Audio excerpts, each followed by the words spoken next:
Now that we've installed the software, we have a fully functioning website, and for the most part, the default settings in WordPress are sufficient to get started. There are a few things, however, that should be changed before you start customizing the site.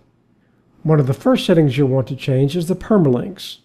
Permalinks are permanent URLs to your post, pages, categories, and tags used for finding information on the site, and is also used to link to the site. This makes user-friendly and readable links, and it helps in SEO.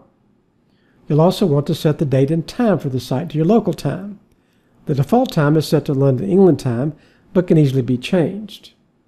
To set the permalinks, navigate to the Settings Admin panel and click Permalinks. To avoid 404 errors and broken links, the permalink settings on this page should be set and not changed.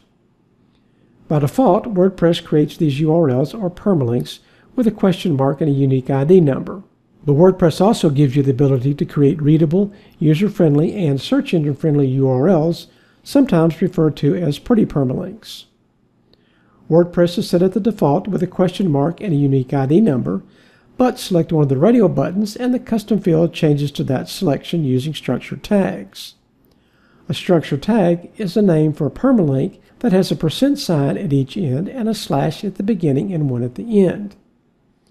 You can choose from one of the common structures, or you can enter a common structure using one or more of the combination of structured tags. There are 11 structured tags that can be used to customize permalinks in the custom structured field. One of the most popular permalink structures is postname, which uses the slug. The slug is the word or words you use to describe a page, post, category, or tag. This is usually taken from the title of that post, page, category, or tag, and appears in all lowercase with dashes between words. The postname structure is nice since it's simple and easy to read. Select one of the settings and click the Save Changes button.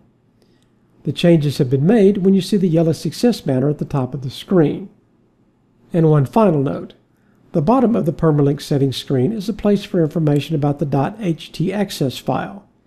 This is the file in the root directory that allows these changes in the permalink structure to be processed by the server. If you don't have such a file in the root directory, or if it's not writable, then WordPress will warn you that you'll need to manually add or correct this file. This information will appear in a text box at the bottom of the permalink settings screen. If you don't see this box, and you see the yellow success banner, then WordPress was able to make the necessary changes. If you do see this text box, then you may need to contact your web host provider for help making these changes. Now navigate to the Settings Admin panel and click the General tab. The General Settings screen has information that's used throughout the website, such as the title, the tagline, email address, and date formatting that you'll usually enter once and then not change again. The default time zone is set to London, England time, or UTC plus 0. UTC stands for Coordinated Universal Time Standard, which is roughly equivalent to GMT or Greenwich Mean Time. These times are expressed in positive and negative offsets of the UTC. On the right is the current UTC time in a 24-hour clock. Simply convert your local time to a 24-hour time and add or subtract from the current UTC.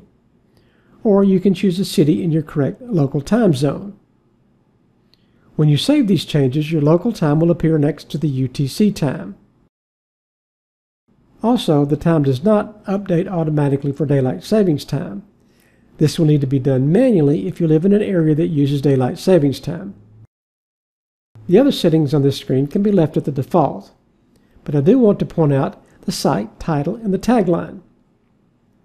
The site title is used to identify the site and is also used as the identifying name in syndication feeds like RSS feeds. And the tagline is the site's byline, which is a short phrase describing the site. These two lines are important since in most themes, these two lines appear at the top of the website as part of the header and can even be used by search engines. They can be changed at any time without affecting the operation of the site. For instance, mindset is misspelled, and the tagline is the default. I can make these changes to the title and tagline, and when saved, they're changed on the site. But to get started, that's all the settings changes you'll need to make for now.